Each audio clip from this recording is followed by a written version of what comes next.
गुरु शरणं गच्छामि।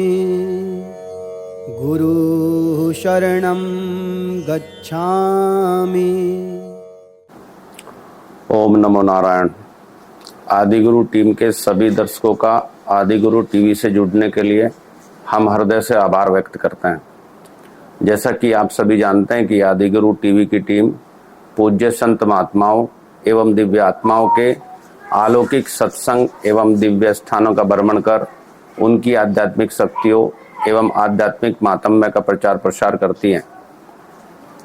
इसी क्रम में आज आदिगुरु की टीम आपको दर्शन कराएगी ऐसे दिव्य स्वयंभू शिवलिंग के जिसका अस्तित्व त्रेता युग से है।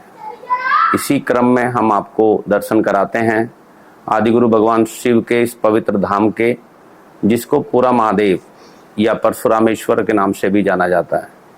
यह प्राचीन शिव धाम मेरठ बागपत रोड पर मेरठ से लगभग 25 किलोमीटर तथा बागपत से 20 किलोमीटर हिंडन के किनारे पर ग्रामपुरा में स्थित है। यह मंदिर महादेव जी का शिव स्वरूप है। यह शिवलिंग स्वयंभू है जिसको भगवान परशुराम ने अपने अघोर तप द्वारा स्थापित किया। इस पवित्र धाम का उल्लेख महाशिव पुराण के उपलिंगों में स्पष्ट है। यहाँ पर वर्ष में 2 मेले फाल्गुन तथा श्रावण मास में महाशिवरात्रि पर लगते हैं। यहाँ पर कावड़ चढ़ाने का बहुत महत्व है। यहाँ पर भक्तजन हरिद्वार से पवित्र गंगा जल लेकर आशुतोष भगवान शिव का जलाभिषेक करते हैं तथा मनोवांछित फल की प्राप्ति करते हैं। इस प्राचीन सिद्धपीठ के पास से एक पवित्र हिंडन नदी बहती है। पुराणों के अनुसार यह पवित्र नदी पंचतीर्थी या हरनंदी के नाम से विख्यात है। चलिए हम सबसे पहले आपको दर्शन कराते हैं उस पवित्र नदी के जिसके किनारे पवित्र धाम स्थित है।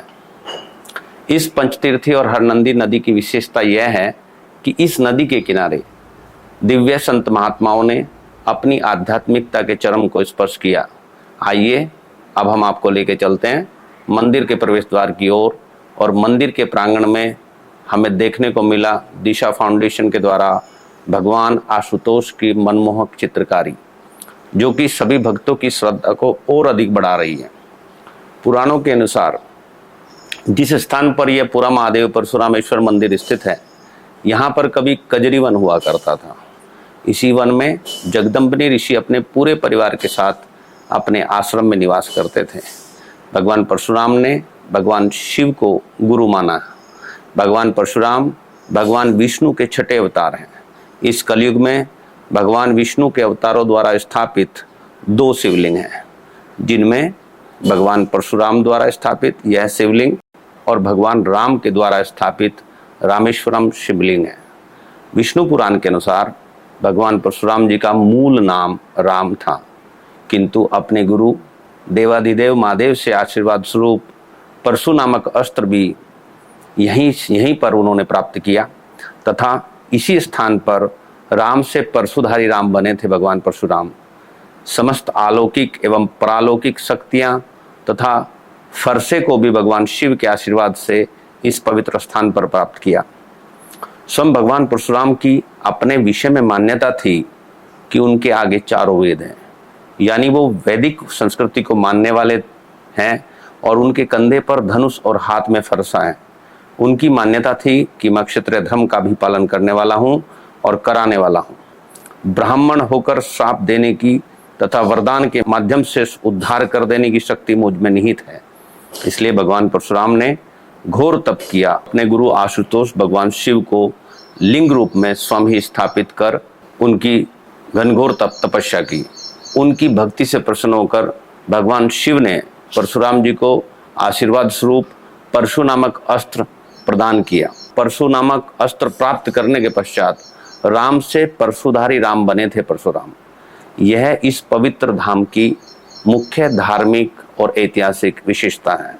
इसके पश्चात हमारी मुलाकात हुई मंदिर के पुजारी अक्षय जी से, जिन्होंने विधि विधान से हमारी पूजा संपन्न कराई।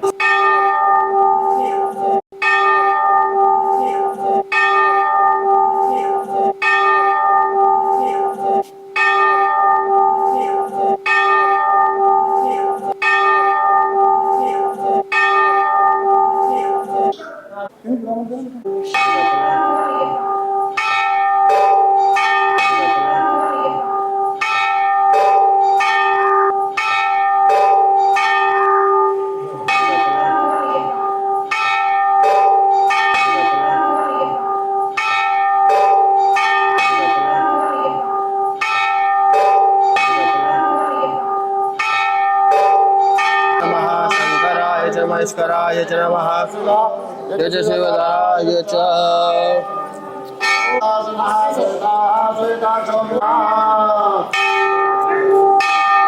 स्वदेहे परिदः सान्दोमयम्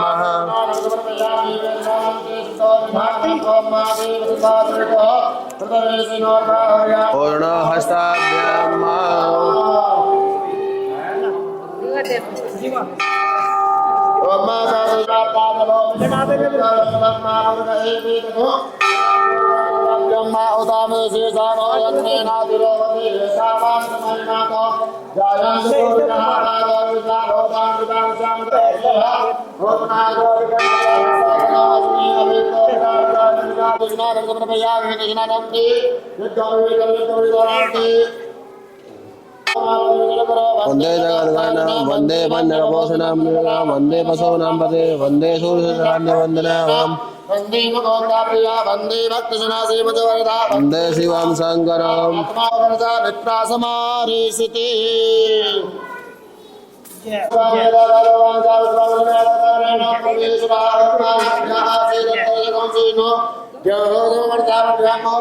श्रोत्रामृता लोकान् अगलभयन्ना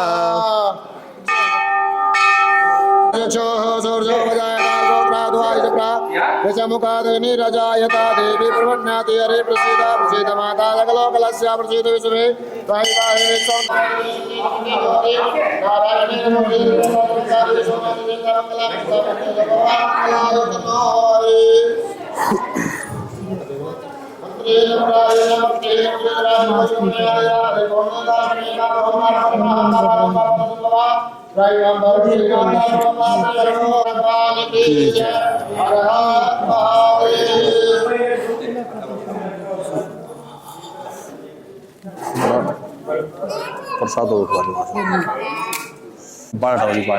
हरि ओम सुदिना इंद्रो वज्रवाह सुदिना पोका विश्वदेदाः सुदिनष्टारिष्टो वरिष्ठनेभिः वेदपात्रिता दातु बजा के सभी को देना है ये जी घर पे जाके सभी जी और ये भी प्रसाद है मुझे तो बाकी जो बचा हुआ तो थोड़ा भार चढ़ा दियो आप ठीक माता जी का मंदिर है हनुमान जी भार जी प्रसाद इसमें। और इस पवित्र शिवलिंग की विशेषता बताई। मंदिर के पुजारी की माने तो यह पवित्र शिवलिंग श्रावण मास, माघ मास एवं बसंत आदि ऋतुओं में बहुत सारे लोगों ने रंग बदलते हुए देखा है।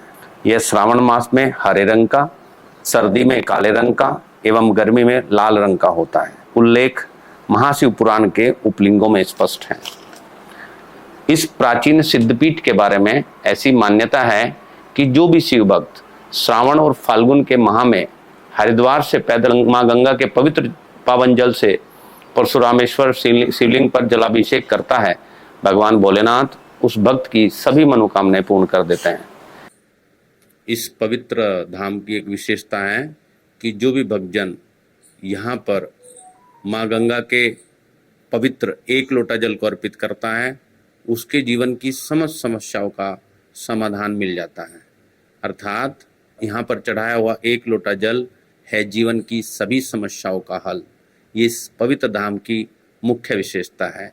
इसके पश्चात हमारी मुलाकात हुई मंदिर के मुख्य पुजारी, जिन्होंने मंदिर का पौराणिक इतिहास का सविस्तार वर्णन किया। मैं अब अपने मुख्य पुजारी श्री जय भगवान जी से यही जानना चाहेंगे कि यहाँ के इस पवित्र स्थल का, इस सिद्धपीठ का धार्मिक और ऐतिहासिक माहात्म्य क्या है। देखिए, हमारे यहाँ जो एक परशुराम टीला के नाम से विख्यात है, वहाँ भगवान परशुराम जी के माता पिता जमदग्नि ऋषि और माता रेणु का स्थान करती थी। तो रहस्य तो बहुत विस्तार, लेकिन सूक्ष्म में मैं आपको बता देता हूँ कि भगवान परशुराम जी ने यहाँ अघोर तपस्या की और भगवान परशुराम जी की अघोर तपस्या के उपरांत भगवान शिव स्वतः प्रकट हुए हैं।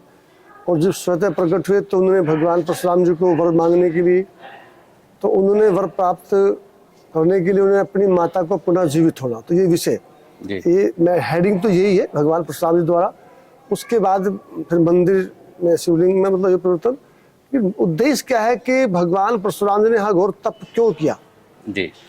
और तप का, क्योंकि उन्होंने पिता आज्ञा अनुसार भगवान, देखिए मैं कहता हूँ संपूर्ण भारतवर्ष में 2 शिवलिंग ऐसे शिवलिंग है जो भगवान विष्णु के अवतार है जी। और भगवान विष्णु के अवतार भगवान श्री राम ने विष्णु के अवतार है तो उन्होंने पूजा जो की है वो रामेश्वर की पूजा की जी और भगवान परशुराम जी भी विष्णु के अवतार है तो उन्होंने पुरेश्वर की पूजा की है। जी तो मैं इसलिए कहता हूँ कि संपूर्ण भारतवर्ष में 2 शिवलिंग विष्णु जी के अवतार के द्वारा स्थापित जी और विषय तो हेडिंग और विषय है।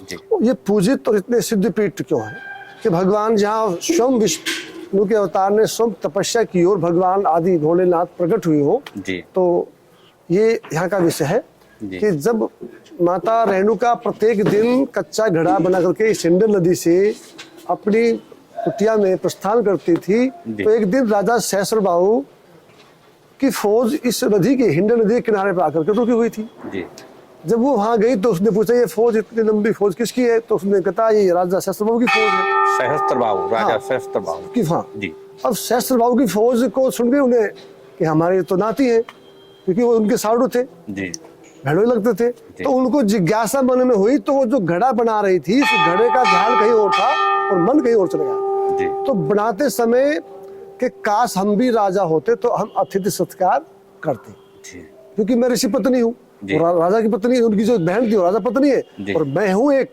ऋषि पत्नी हूँ। जी। ऋषि के पास आप वही तंबूती होते हो कुछ होता नहीं है। जी तो विचार करते करते वो जो घड़े का बहुत तिरछा हो गया जी उसमें उन्होंने जो नित्य कर्म था वो उन्होंने किया जी और जय ही वो वहां गई और ऋषि के पामने तो उनका था कि डेली पूजा के बाद खंडित करना जी उस कच्चे मिट्टी घड़े को बनाना और खंडित करना। जी तो उन्होंने कहा आप इस घड़े को खंडित इधर लेकर आओ। जी अब जब खंडित नहीं कर रहे तो उन्होंने देखा तो ये आज घड़े का तिरछा मुंह क्यों है रहस्य पूछा जी तो पहले सत्यवादी होते थे झूठ छुपाया नहीं करते थे। जी उन्होंने कहा महाराज आज मेरे मन में जिज्ञासा ये थी जी। उनकी फौज थी तो मैंने सोची काश हम भी तो बोला ठीक है तुम कल जाना जी। और जो आपका वो निमंत्रण स्वीकार करते हो तो जस जी और फिर बोलना जितने भी हाथी घोड़ा फौज पलटन सबका व्यवस्था होगी। जी तो अगले दिन जब वो माता रेणुका वहां गई तो उसी क्रम में जो वहाँ संतरी पैर जो भी होगा उस समय का जी उन्होंने उनसे आग्रह किया तो उन्होंने कहा ठीक है।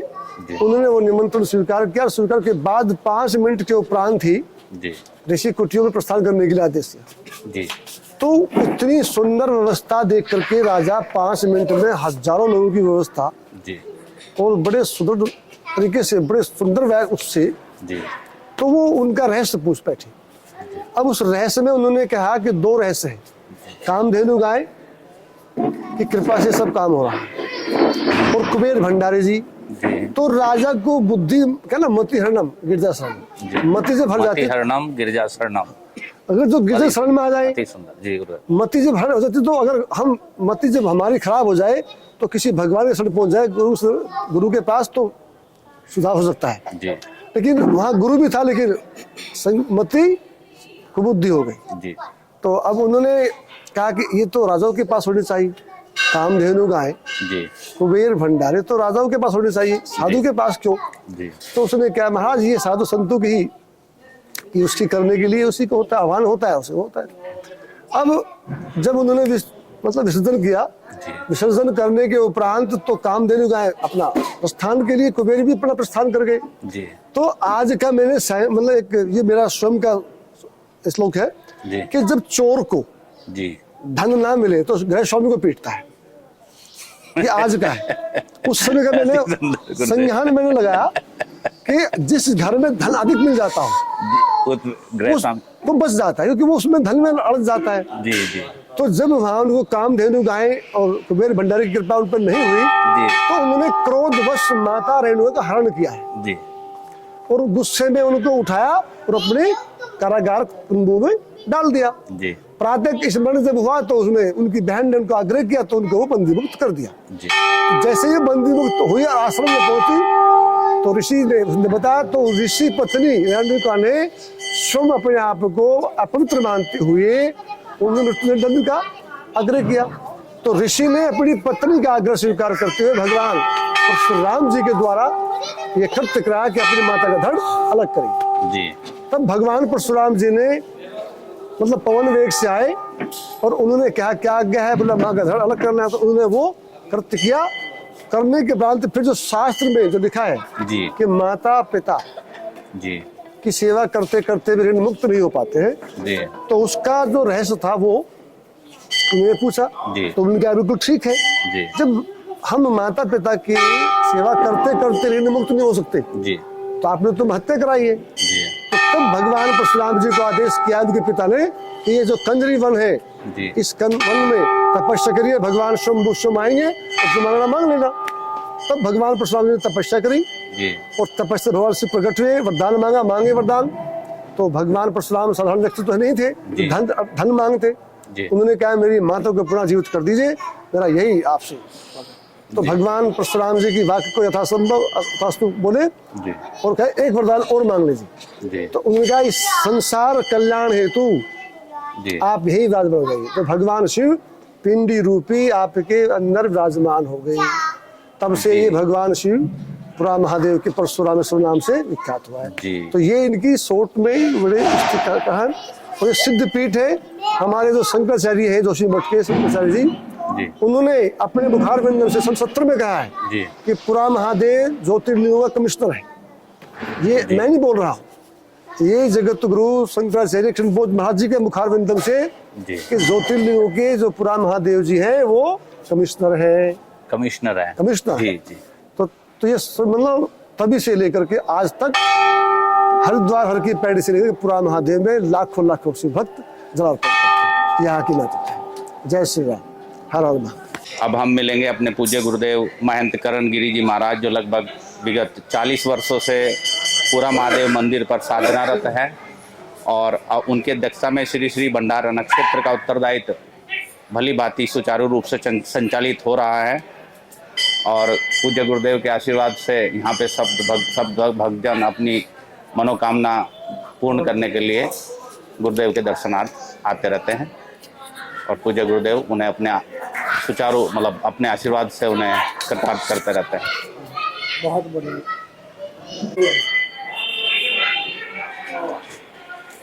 जी जी, बड़ौत पड़ता है यहाँ से। अच्छा अच्छा, बड़ा पूरा वर्ल्ड देखता है जी महाकाल के मंदिर के दर्शन। तो मैं ये चाहता हूँ कि क्योंकि अभी जैसे उन्होंने बताया मुझे कि ये कमिश्नर है सभी तीर्थों के, जी तो महिमा मंडन जब तक ना हो तो तब तक चीजें अछूती रहती हैं। जी जी।